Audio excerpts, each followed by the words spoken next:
All right. Well, welcome to the latest episode of the Gin and Tonic Sessions. No, they're not. They're the Gerda and Tess sessions, the G&T Sessions.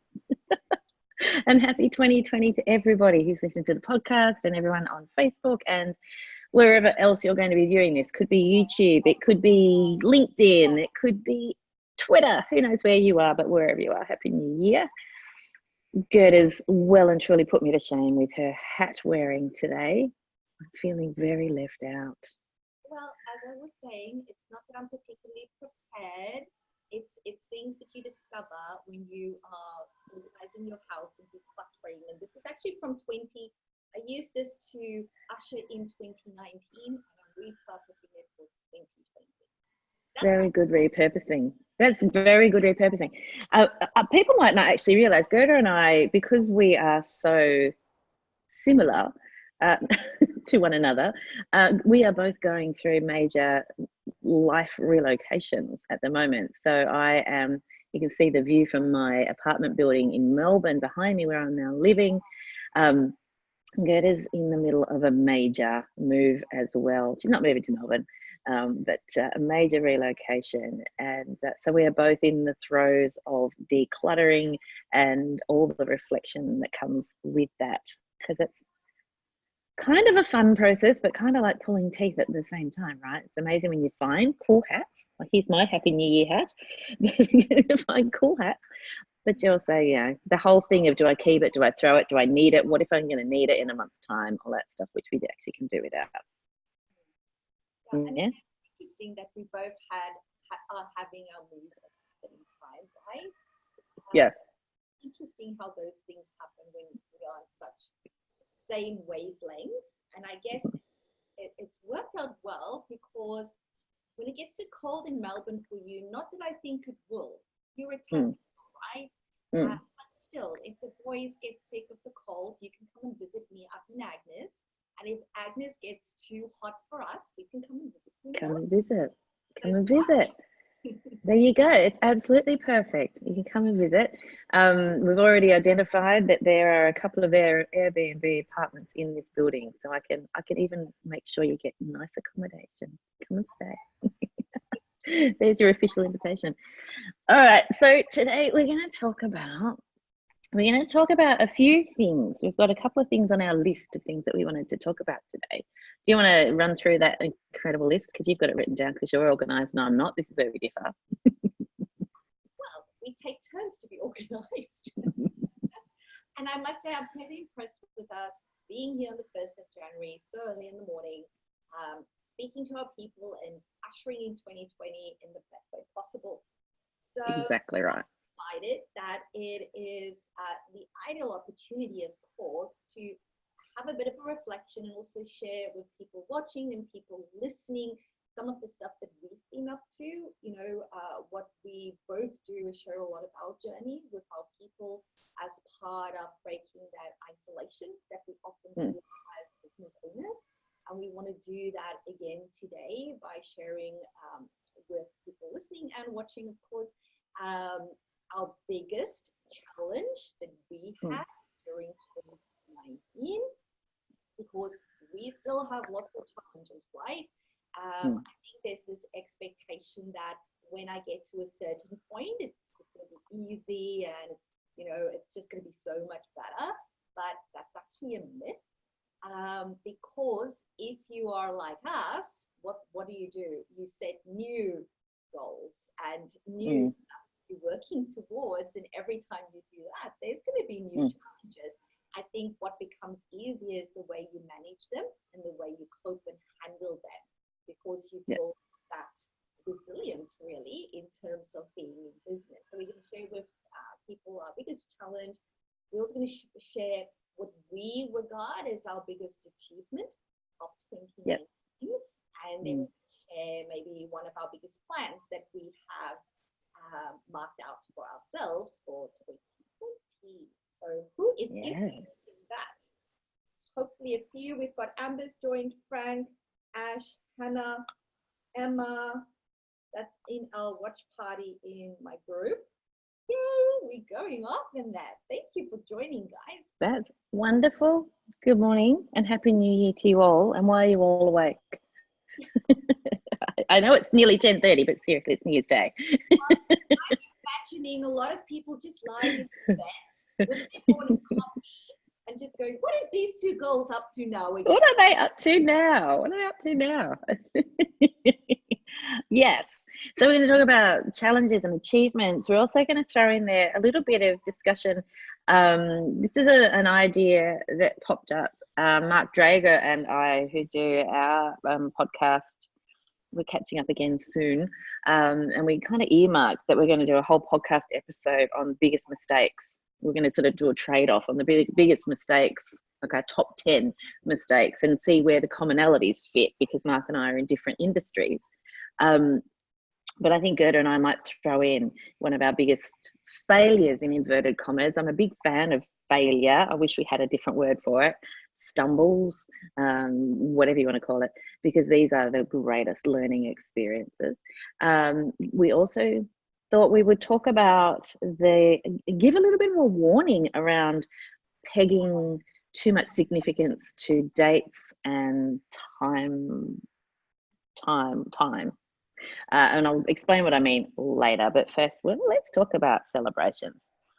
What's been your biggest achievement this year, or this past year, Gerda? 2019. What was it for you? Biggest achievement is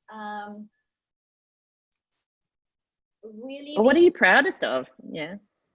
Being able to take such a humongous step closer to my perfect ideal day. This is really a combination of personal and business, and it's the business that has allowed this personal thing to occur. So it was in 2014 when I, for the first time ever, wrote out my perfect ideal day. You know, what would that look like? And when I think about it, that's like 6 years ago, right? And it's been so solid. Like I know what your perfect ideal day. I know how your perfect ideal day starts, and it's been so solid. Like as long as I've known you, that's not changed. And it's now, yes. I'll let you finish your own sentence. It has. I actually, when I reflected on it, that's something that popped up for me. That it has always been so clear for me in terms of what that looks like and what that is, and I'm thinking that's a good thing, because it means that I had that vision clarity of what it is that I want to do. And obviously a big part of that is to live closer to the ocean. And that's the achievement is having secured a block of land at a really good price and moving up to Agnes Water, where we're going to be like right at the ocean, but still have the forest at our backs, because my husband loves the forest and I'm a beach person. I just want to sit in the ocean. I'll sit there the whole day. That's my happy place, just thinking, enjoying and taking everything in. And this is where we want to retire, right? This is such a significant move for us, and knowing that we're taking, really for me, which is the biggest practical step towards that place. And of course, you know, working in my business has allowed me to do that. But it's still taken me 6 years since I first put it on paper, right? Yeah. And it's taken more than 6 years, really. I think it's always been, I've known in my head what I wanted, you know, for a very long time, but I really made the decision to write it down so that I could have it, so that I could look at it, so that I could reconnect with it on a regular basis.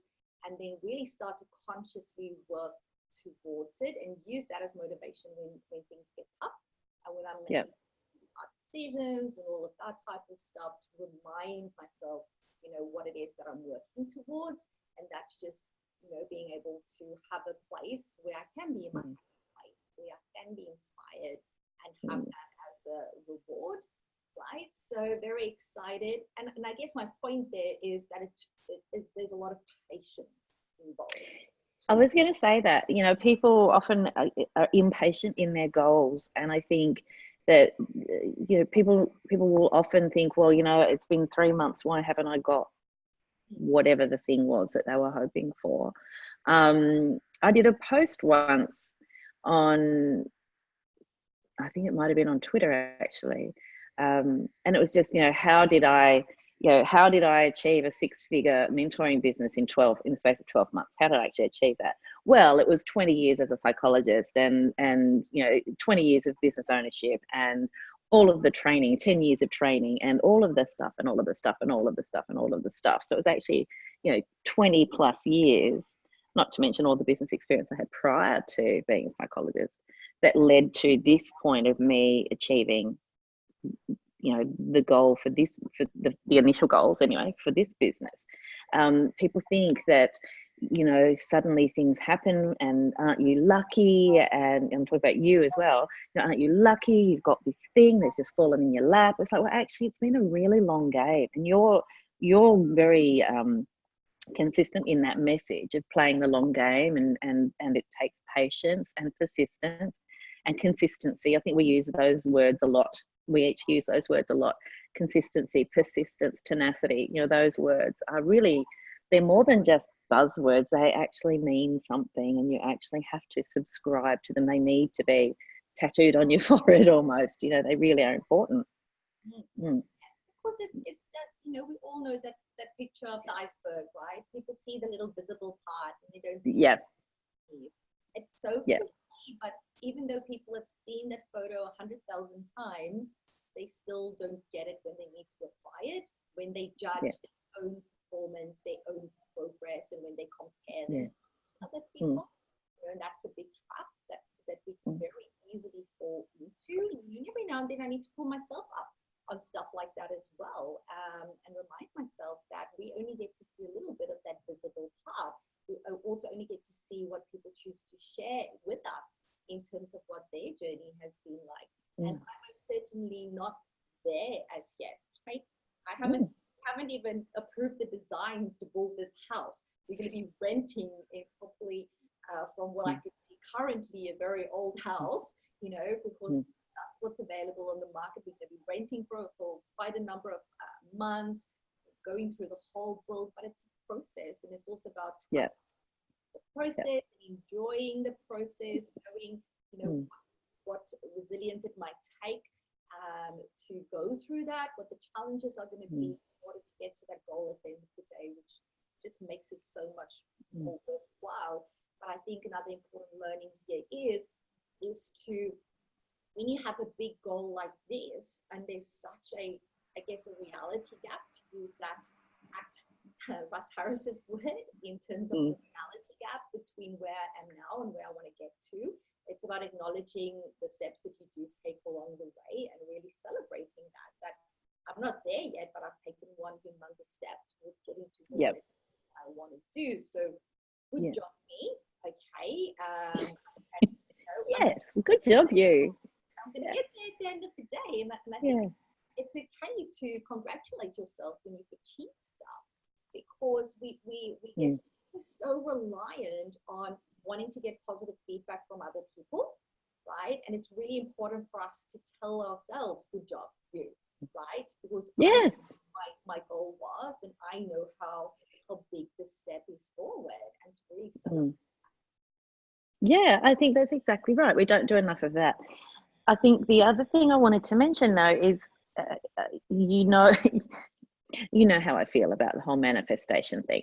And I want to make it really clear that, what I've observed in you is not, I'm going to manifest this thing. You do a lot of journaling, and that helps you clarify your vision. But what I see, and we are again very similar in this, what I see is a big picture vision. And for you, it's the house by the ocean. It's a big picture vision. And then that informs every single strategic decision you make along the way. It's not some magical universal influence. It's strategic decisions made on a daily basis. And I think that's possibly the missing piece of acquired wisdom, if you like, that when people are frustrated with their goals, that might be the bit that they're not realizing, that there are those strategic decisions that you make, and not acknowledging them, not acknowledging you're already doing it. So you're already, all of us, you're already making decisions every day that speak to your bigger picture goals. And you're right, taking a moment to step back and go, well done me. Look at the decisions I've made so far. Look at the decisions I've made since, I don't know, 6 months ago when I decided to open my first business, if that's the situation you're in. Look at all the courage you've already demonstrated. Look at all the work you've already put in. Look at all the training you've done, the people you've already helped, all of that stuff. It's really, really important to acknowledge that, because that then feeds the capacity for patience and consistency and persistence. It allows you to keep going. 100. It's my 2 cents. 100% of the true words spoken. And that whole process, you need to do that in your life in general, the big picture, and then breaking it down. And in your business, when you plan it out, right? In terms of knowing what's my 12-month goals, what's my 5-year goals, what's my 10-year plan, right? And having that, and then knowing every day when you pitch up and you do what needs to be done, you're not just on the hamster wheel, it's in line with what it is that you need to achieve, right? Yeah. And yes, action, very, very important. It's not something magical that happens. The magic comes once you've taken the required action to work towards the magic.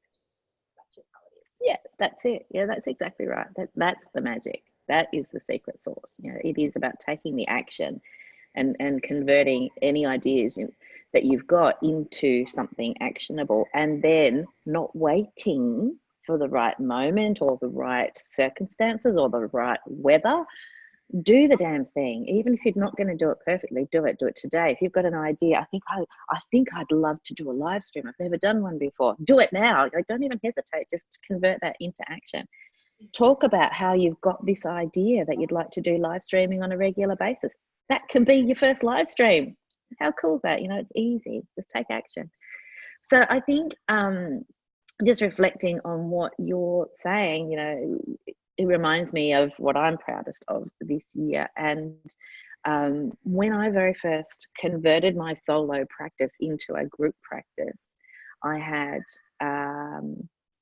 one baby, and not long after I had another.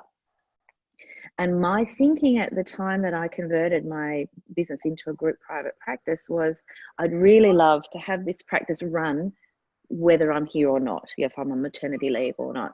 And so that has always been the mission for my practice. And I think there have been many challenges along the way, 10 years of group practice ownership, many, many challenges along the way. And this particular past year has, I would say, the number one thing that I'm most proud of is the team culture that has, it's almost like, the growth that happens after a fire. We see the devastating bushfires around Australia at the moment, and they're awful and they're horrific and they're terrifying. We have moments like that in business. When those fires are gone, eventually there'll be regrowth in those communities, both in nature and in the communities themselves. Businesses are kind of like that. And that's been what this past year's been like for my business, is this period of regrowth and not getting bigger, but getting stronger. And the thing I am most proud of is the culture that has come so that my team now functions consistently and confidently, whether I'm there or not. I've always had this feeling that if I get hit by a bus tomorrow, I don't want people to have to lose their jobs. That's kind of the responsibility I have. If I disappear in a puff of smoke tomorrow, I want to know that the practice continues, clients still get seen, people still have their jobs, and onwards it continues to go. And we're now at that point, and I feel, so very proud of the team that I have now. They're just ready to fly to the next level of what they want to do in their own careers and within my practice and beyond. It's a very, very exciting time. So, I don't think I'd really joined the dots about how this year's achievement in that regard actually relates to the very first goal I had, for the very reason I set up a group practice in the first place. So there you go. You've helped me this morning, Gerda. I've joined some dots. Thank you very much. I'm so happy to help. Such a good mentor. I love hearing that. And what I was from that, it's not always about big us. Getting strong. Yes. Getting consolidated. Often very, very important. I think it's important always, really. Consolidate. especially Yeah. after change, especially after you've had significant growth. That's when it becomes so much more important, because once you then get to that level, growing from there, you can do that really exponentially so much easier, because you've Yeah. that's such an important thing to achieve. And being able Yeah. to act with your team and team culture. I mean, every practice owner out there knows how important that is. Every business Yeah. knows how important that is. Absolutely. And Absolutely. the proof is in the pudding, and you are in Melbourne, your practice is in Tassie, and being able to do that even from afar, right? Because you've traveled a lot and all of that stuff, that's a really significant achievement. And that is testament to how strong that is. The team. There's been a lot of trust developed. I think, you know, again, using the bushfire analogy, when a community rallies together to support one another, and we see that at the moment with the volunteer firefighters, and you know, them missing out on Christmas and New Year's with their families because they're supporting their communities. And I think in a business, when you go through a trial by fire, in inverted commas, in your business, one of two things will happen. It'll completely crush you and destroy you and leave you bleeding and battered on the ground. And that nearly happened a couple of times, actually. That nearly happened in my business. Or you have a moment of realization. And what I was very lucky, I shouldn't use the word lucky, because I think this is the culmination of a number of things, but very fortunate to have a crisis point pop up more recently in my practice that was preceded by communication. And that was the first time that people felt confident enough, brave enough, that we had rallied together as a team enough that people brought the crisis to me that they could see brewing. And we averted that. You know, we avoided that crisis. We managed to make some changes that improve the situation for the team. The team felt validated and heard, and that's further strengthened this feeling of trust and confidence and unity, I guess, within the team. It's not a perfect team. We've got team split across opposite ends of Tasmania, and that's a real challenge geographically to keep a sense of unity across those two locations. We do what we can, and we could always do it better. But just that one moment of knowing that people were willing to talk to me. In addition to that, and related to that, you know, some people left my team to start their own practices at the end of 2019. And they were people who'd been with me for quite some time. And they came to me months and months before they left and said, this is what I want to achieve for 2020. I want to go and open my own practice. This is how I want to do it. How can we work together to make sure that it's a smooth transition? And that's what we effected. A smooth, supported, excited transition for them, as well as, you know, and it was no trauma for our clients or our admin staff to transition those people out, because the trust was there that they could communicate their intentions.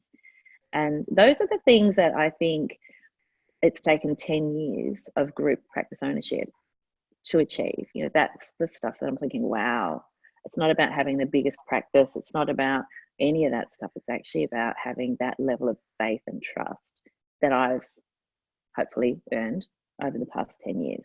You know, that's a big thing. It's a big thing. Yeah, it's exciting. Yeah, it's exciting. Yeah, that's it. That's it. You know, we will talk a lot about, you know, business is about relationships. And I think, you know, when you work in any business where your team members are learning from you, they may have an entrepreneurial spirit of their own. They will eventually want to open their own business. I would say, especially in our sector, 70%, 80% of our team members will want to do that at some stage. And it's about, you know, that can be a painful realization, or it can be a supportive realization, but you have to make that realization one way or another. You have to get there, because it's going to happen, whether you want it to or not. It's going to happen. If you going to hire for people that's values aligned, that has similar values, which you want to do, right? Because you want to have fun. I want to enjoy working with people, right? Yeah. But if you do that and you're hiring people that's very similar to yourself, you can't blame them for having an entrepreneurial spirit and for wanting more and for contributing more. So you either need to make sure you can offer that within your own practice, or you need to be okay with going, you know what, I'm going to have them for a small little chapter in their lives, and for a season they're going to be with my practice, and it's okay then for them to move on from here. And if I can support them to doing that, do that in the right way, do it in a successful way where they can serve people, right, the mental health of their community, then I want to be part of that as well. So absolutely. Yeah, absolutely. That's exactly right. That's so true. And finding ways creatively to do that, to meet those needs. But ultimately, you know, some people will want autonomy, and, you know, complete autonomy is hard to have in someone else's business. So eventually there comes a time. I've had people in the past who've left my business when they had been with me since they were students, and they'd been with me for 9 years or something like that. And it was well and truly time for them to go and explore other territories. You know, I don't begrudge people that either. So I think, you know, growth is for everybody. It's not just for the business owner. It's not just for the business itself. It's for your team. You have to embrace that too, that your team should be allowed to grow. And sometimes that means they grow away from you, and that's okay. This is what it is. wow, All right. What? We've gotten deep. Oh my gosh. Yes. That's why we can So deep. Oh my gosh. Now, what was our next thing on our list? Was it challenges or what? Challenges? Big challenges. Are you going first? Yes. I think you should go first. What's your biggest challenge? What's your biggest challenge of 2019? Are we specific to 2019? Well, for me, I'm going to do that, and it was a financial challenge for me. Yes, sure. First, I had the challenge of having to acknowledge to myself at the start of 2019 that Your Psych Online was not the roaring success that I initially planned it to be when I founded it back in 2019. Yeah. I was very early to telepsychology and telehealth.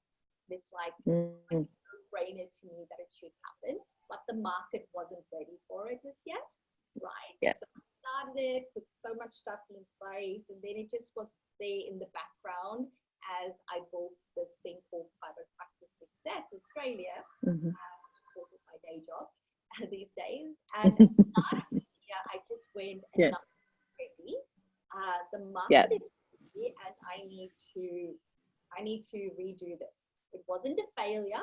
It's still there. There's a lot of stuff in place, but I wanted to relaunch it. And that's when I made that decision to relaunch yourpsychonline.com, but rebrand it as Source Health, right?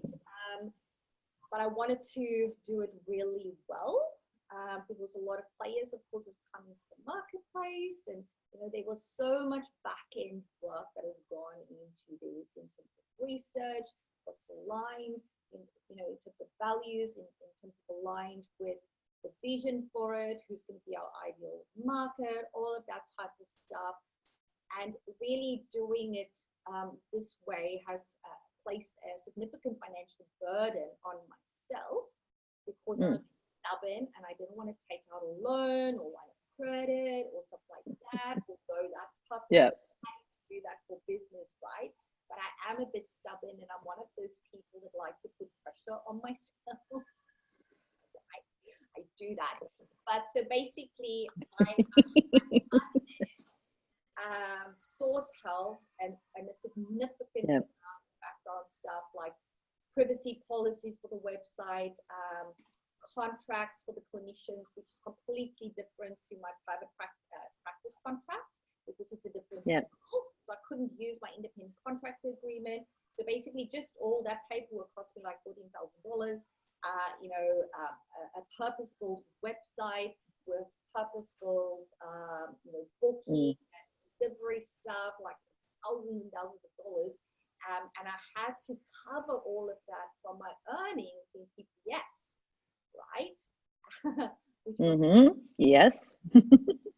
Yes, I know that feeling. there was a lot of financial pressure on me this of really turning around every dollar, right? Making sure I get as much mileage out of money I was earning, which also meant that I couldn't just like take it easy, right? I had to stay on the ball, make sure that I sold programs and stuff so I can use those funds to really to put into source health and really to make that the business that I intended to be.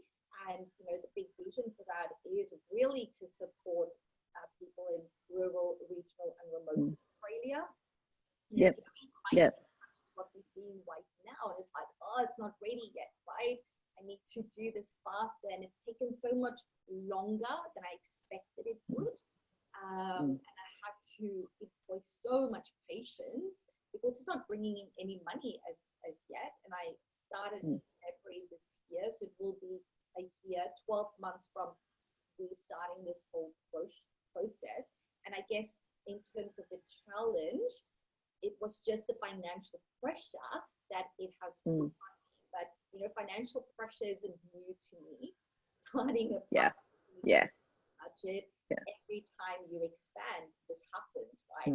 From your one-person room to then your 3-office room, there's financial pressure, and then to a 4 or 5-office room, there's financial pressure. Starting a second location, there's financial pressure. Taking on your first employee or contractor, there's financial pressure. So I'm grateful that all the past experiences has helped me now, but it's still tough, because if you don't have the money, you don't have the money. And to be really resourceful in terms of going, I really want to make this happen, this thing called source health, right?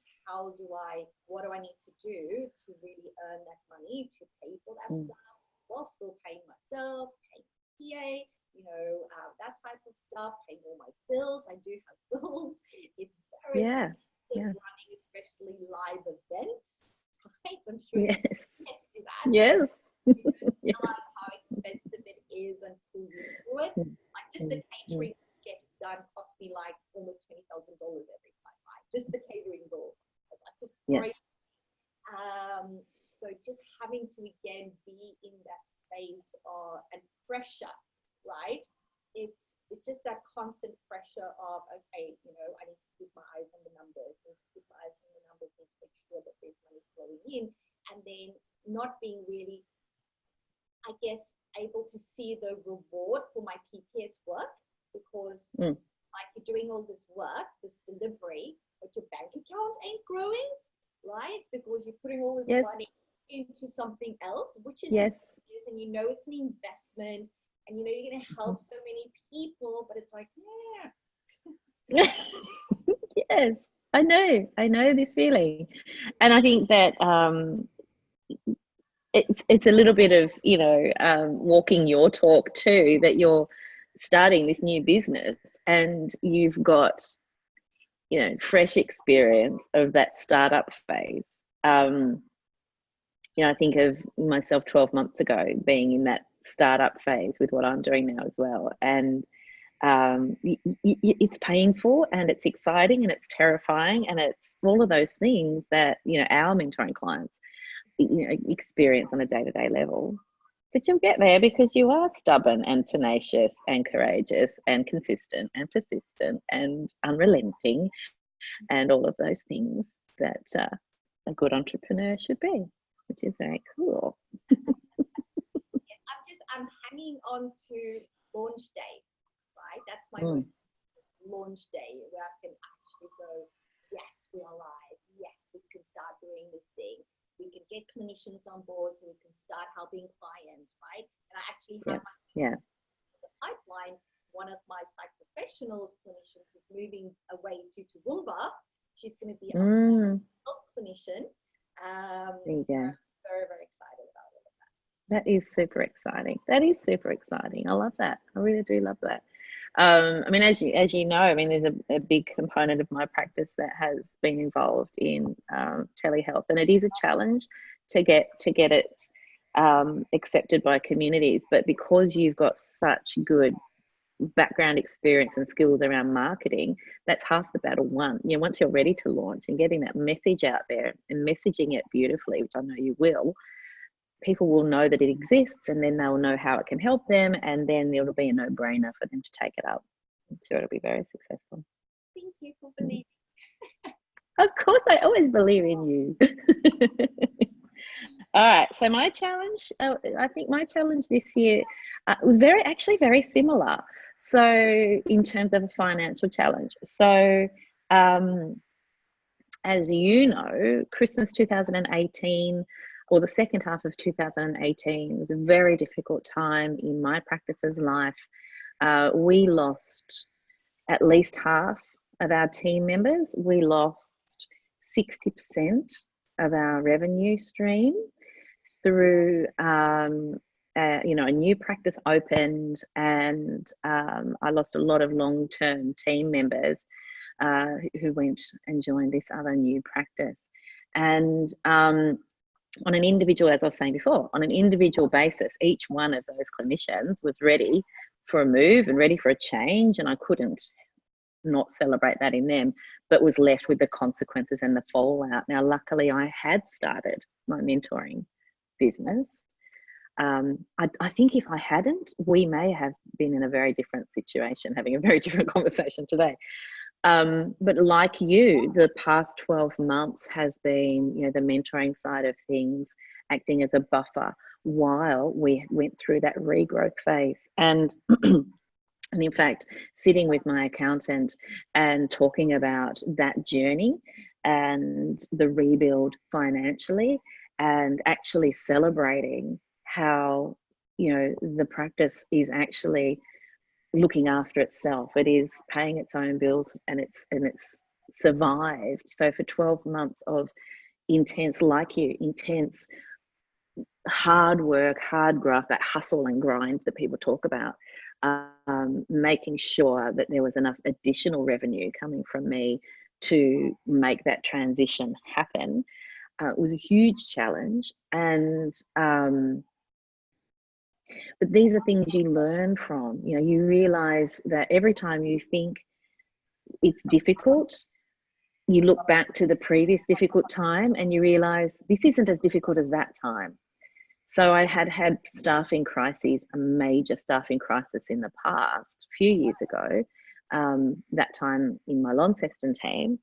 And at that stage, you know, in that challenge, I was waking up with chest pain. Like, I was incredibly stressed, and we had just signed a massive contract, and I all of a sudden had no one to deliver on that contract.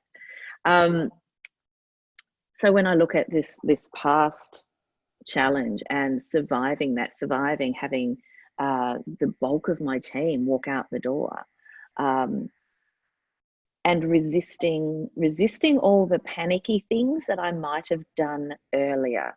So not hiring out of desperation. Someone wanted to join my team. They were so excited to join my team.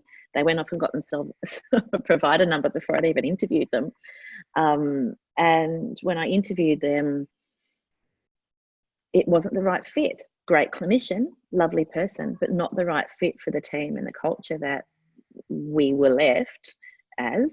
And I had to say no to her. You know, making difficult decisions like that in a time of crisis is very, very hard, but you really do need to learn where your boundaries are as a business owner and stick to those boundaries, especially in the difficult times. Otherwise, you just bring more trouble. You don't bring solutions, you bring more problems. And that's a real hard lesson to learn. So I think for us, you know, this is linked to what I'm most proud about, you know, the fact that we survived not only as a business, but survived as a team culture that is now thriving, because we all went through some difficult times together. We all stood together and stood firm, and we decided as a team on the kind of culture that we wanted and the kind of communication and openness that we wanted. But from a financial perspective, yeah, it was very, very hard. Now, this is probably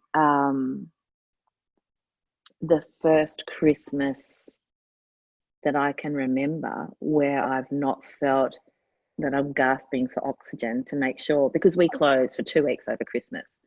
I've always stood by that we close for 2 weeks over Christmas. I want to know that my team has a proper break over Christmas. Now, that's a decision I make as a business owner, but it means there's 2 weeks of no revenue coming in, and that's a decision I make as a business owner.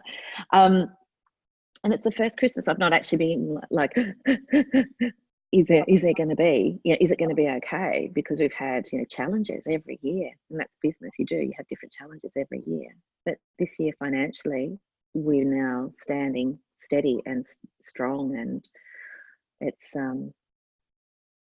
in no small part because of the team that I've got, the team that have, rallied, and the decisions that we've made along the way together.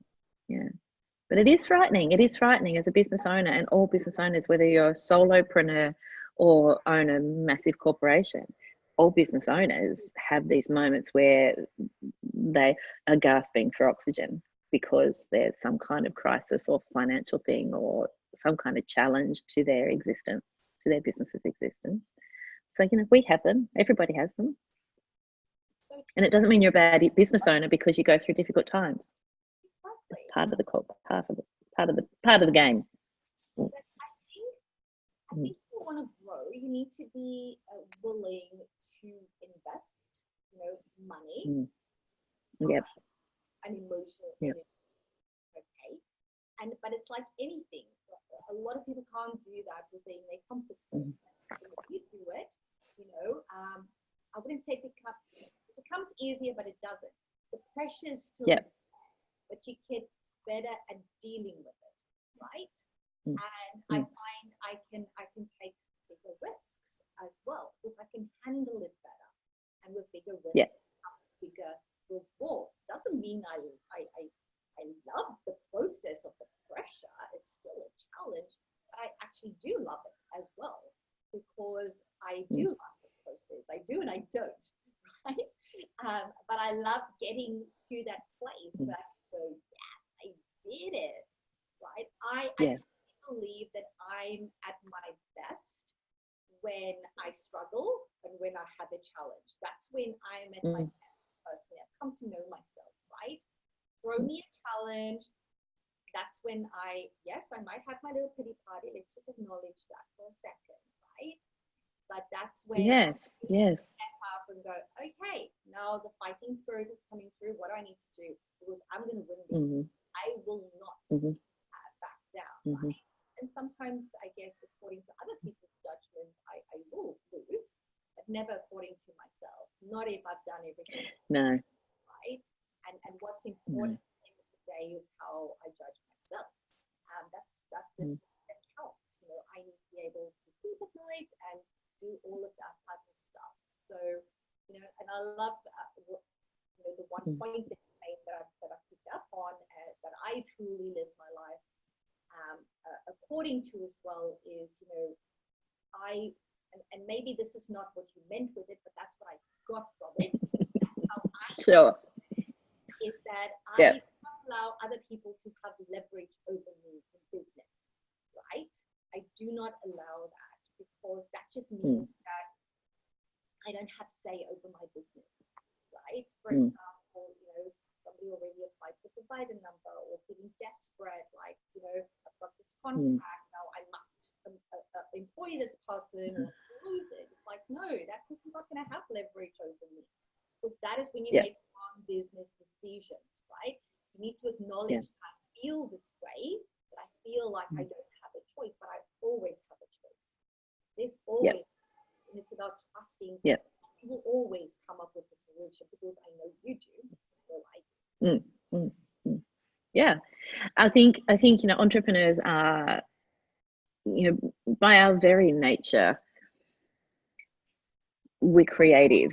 We take risks that other people might not take. We create solutions that other people might not think of.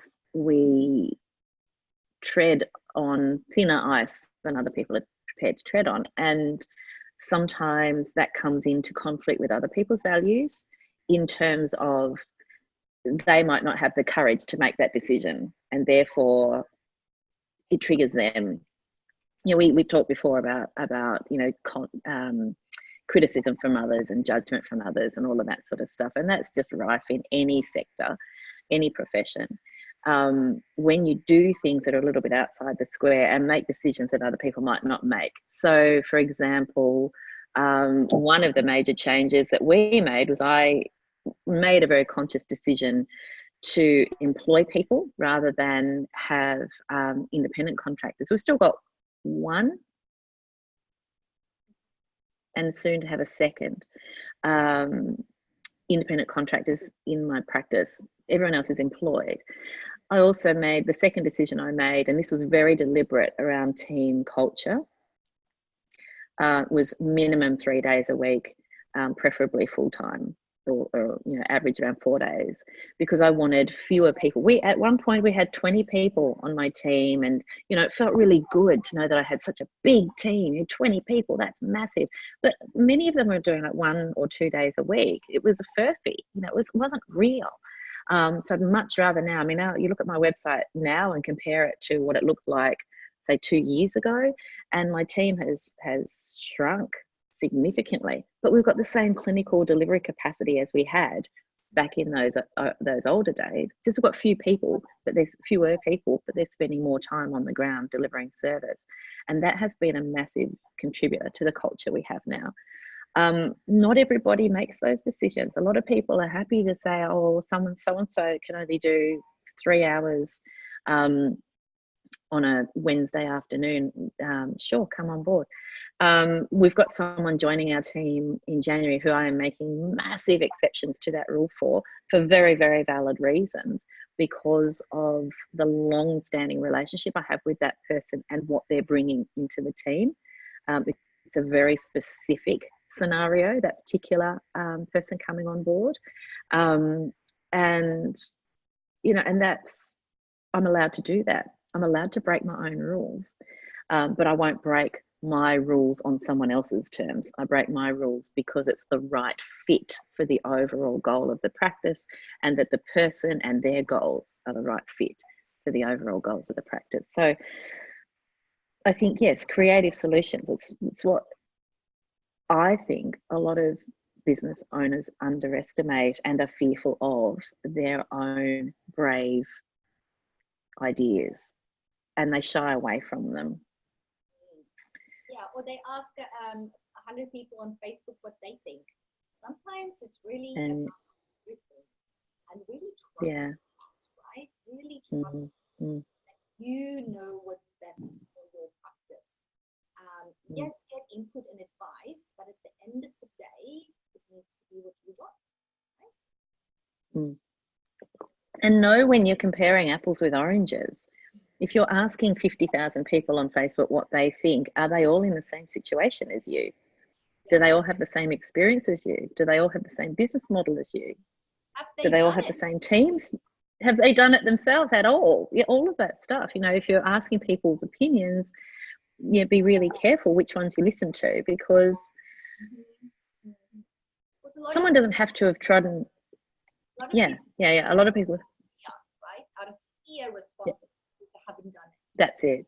Yeah, that's it. And they wouldn't do it because they're too afraid of what that looks like. And I think that doesn't mean people have to have trodden the same path as you to be able to give you wise, sound advice, but you just need to be conscious of who you're listening to when you're listening to the advice of others. I think that's really important, especially when it's a scatterbomb approach, like on Facebook and things like that. It's really important. All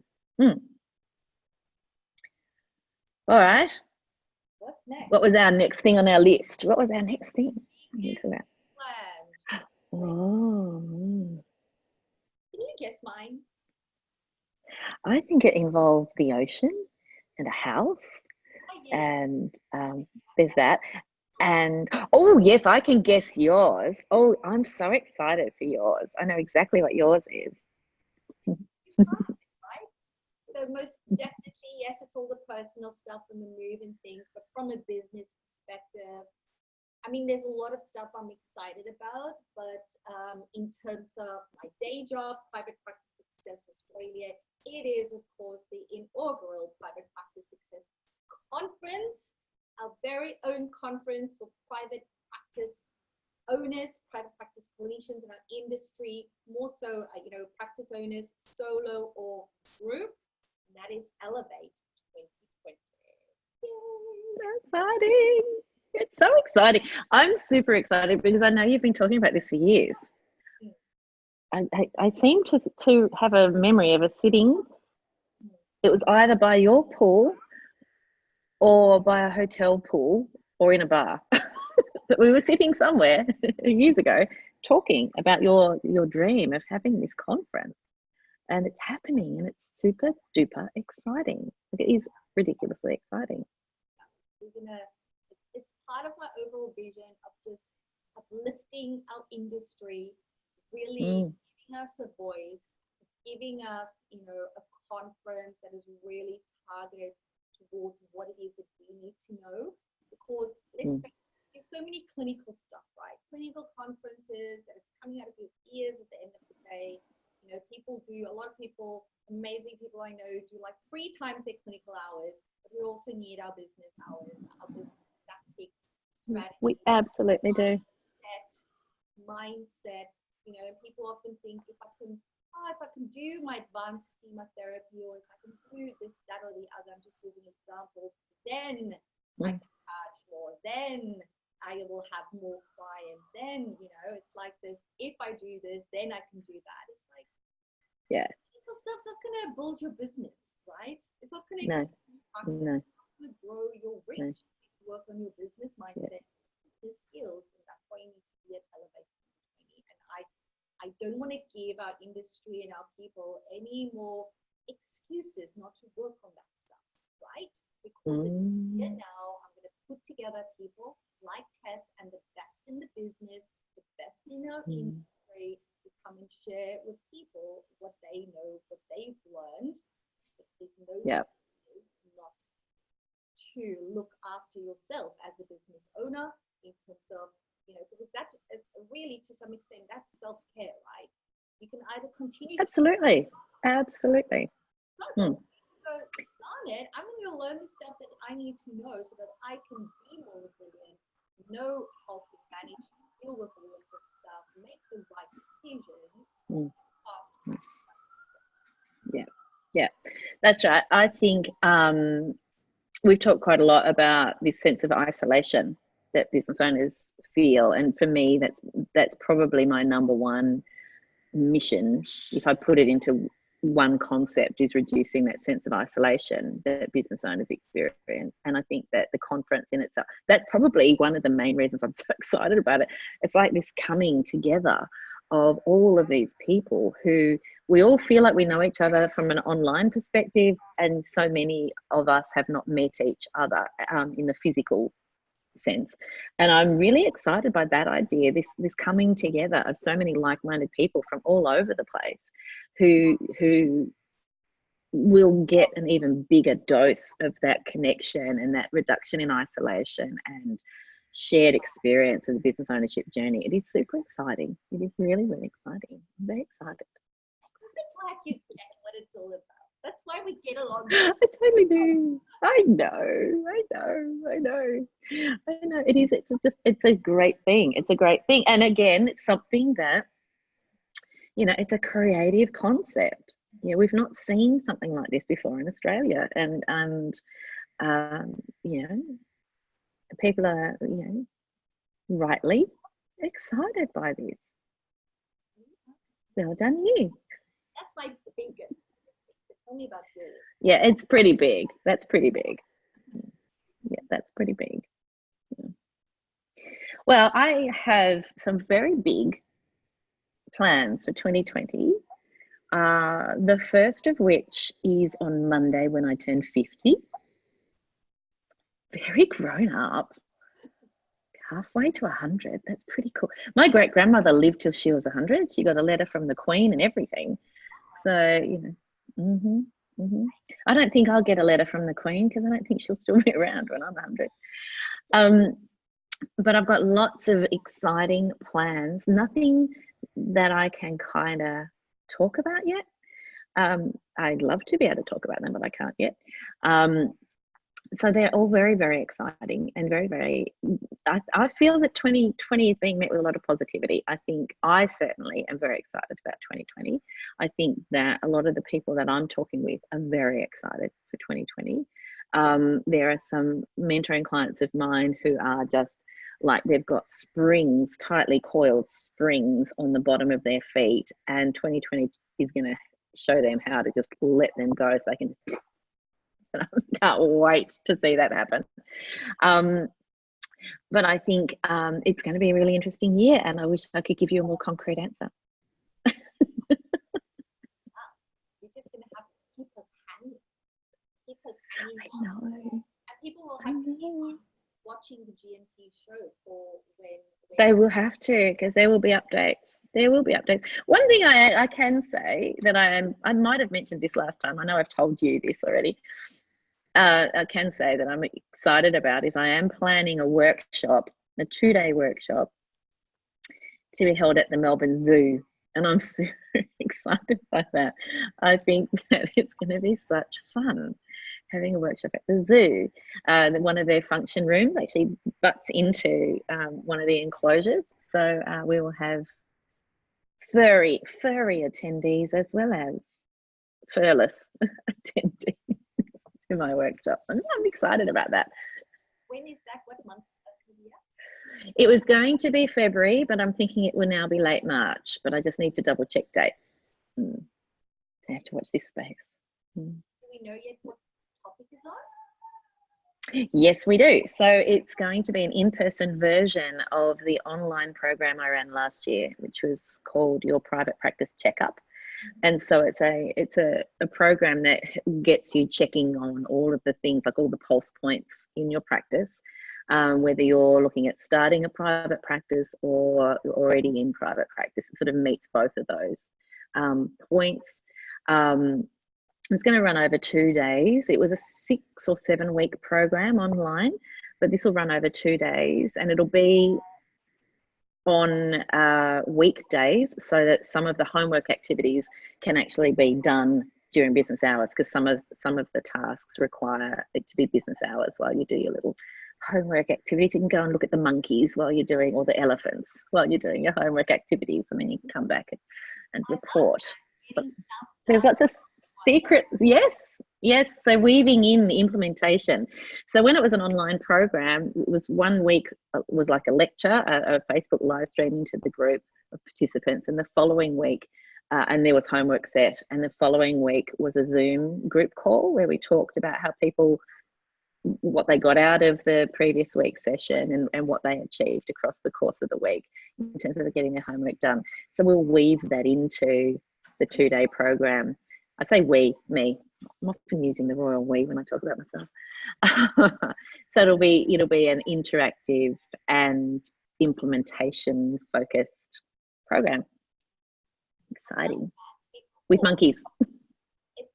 Sometimes we need to just be, I don't want to use the word forced to do something, but it comes back to that, I'll do it when. I'll do it next week, Monday. Oh, yeah. Right? Or I'll do it when I've got all these other little ducks in a row. No, what happens? Yes. Life gets in the way. Change the deadline. Life is in the way. The deadline isn't nice, neat and tidy, and then you go for the nice tidy one. It's like, no, just do the darn thing. Just do the damn thing. So, to give a little taster of one of the homework activities, this is actually one of my favorite things to do to my mentoring clients. They hate it and then they love it. Is I set them the $5 challenge, which is to be the $5 most expensive in their region. And so they have to do a little bit of homework and discover what the going fees actually are in their community, and then set themselves new fees, $5 most expensive. So it's not, it's not about being ridiculous in fee increases, but it's about breaking that barrier that belief around, I can't possibly charge more than Joe Blow down the road. Of course you can. And as soon as Joe Blow knows that you're charging more, they'll put their fees up too. The sky won't fall in. It's okay. Yeah, and it's a great exercise. Somebody needs to be brave one, right? Say, you know what? It's one. Service is worth it, and you're actually doing everybody else a favor, because when they look at you, they go, oh, okay, I can do that too. I'm worth it too. Yep. Worth it. Yep. Yep. Right. And the market will tell you if it's not, if you're doing a crappy job. Oh, exactly. Most certainly, we need to charge. The majority of people I talk to is not charging enough. Oh, absolutely agree with that. Absolutely agree. And people overestimate the number of people in their community who are charging the same as they are or less, and they underestimate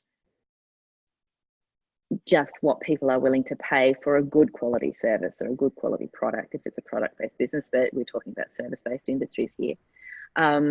Really good example of that is a rural GP practice in Tasmania that is a husband and wife team, the only GPs in town. They have been there for years now. When they took over that practice, they took over from a bulk billing medical practice, and they put the word out to the community, we will not survive in this community if we have to bulk bill. We can't afford it as a family, we can't afford it as a business. So they were quite savvy right from the word go. And they said, we will not be bulk billing. I don't know if they have exceptions to that rule, that probably doesn't matter, but they put the word out. Yes, people jumped up and down, oh, we're not used to this, but then they got over it. And that practice is still surviving years later because they made a very wise business decision right at the beginning, set the boundaries and stuck to it. And the community coped. The community coped. You know, they pay and they claim their rebates from Medicare.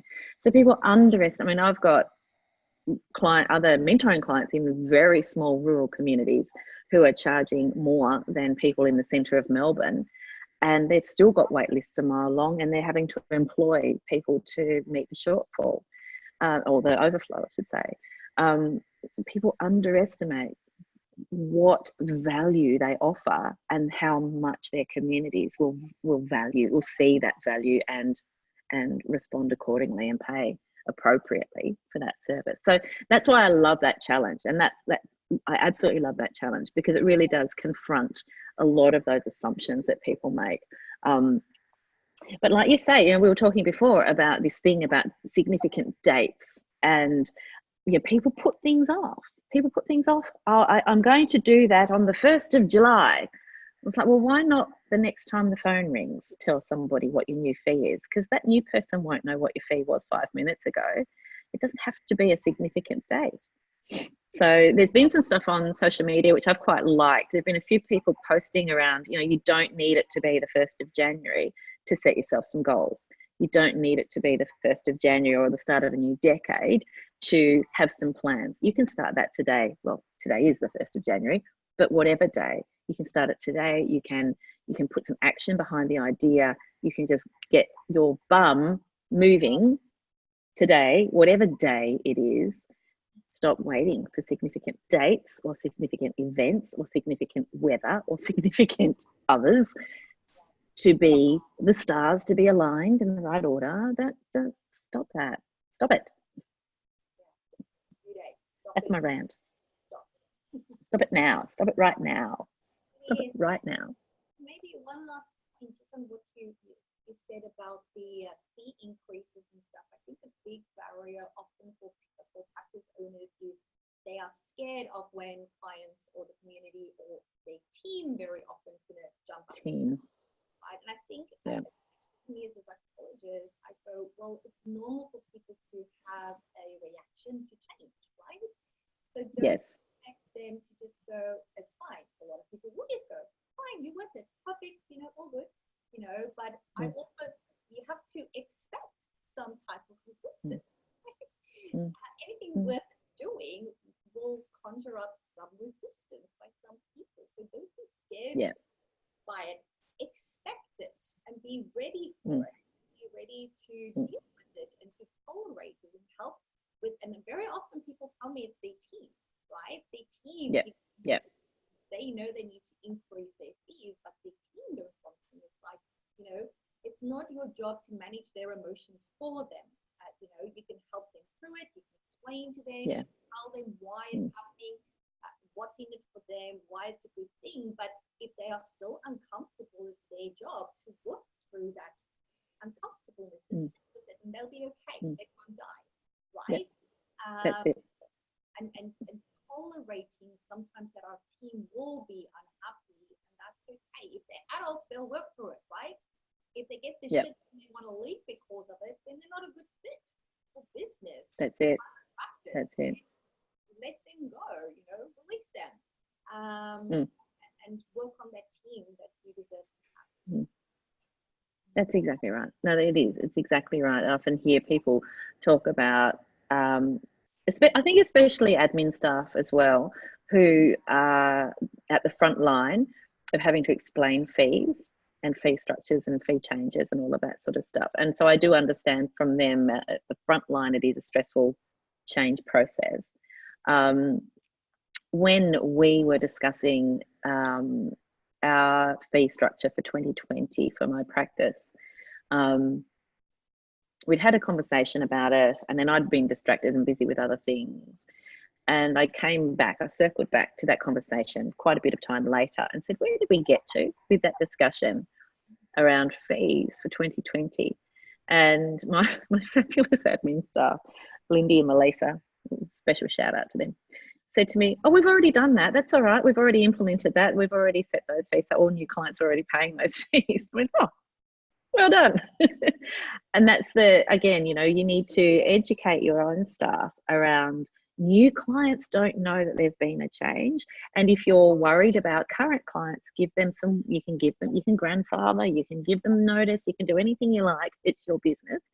But if your team are on board with what you're doing, if they understand why you're doing it and they're on board from that perspective, they don't necessarily have to agree with it, but if they understand the business reasons why you're doing what you're doing, they're more likely to feel comfortable about explaining that, whether it's to other team members or to clients or whoever.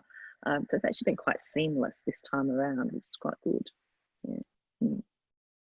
Yeah. Cool, bananas. Well, we've been going for quite some time. I'm very impressed. We've been busy. I know, we have been busy. So, all right, well, 2020 is going to be very big. It's going to be very big for you and for me. It's going to be very big for some of our mentoring clients. It's going to be very big for lots and lots of people. So I think the parting message I think I'd like to share is for people to not get overwhelmed by that and to not let that stop them from starting. I think sometimes people go, oh, it's so big. Oh, I'm not sure if I can. And they retreat a little bit. So break it down.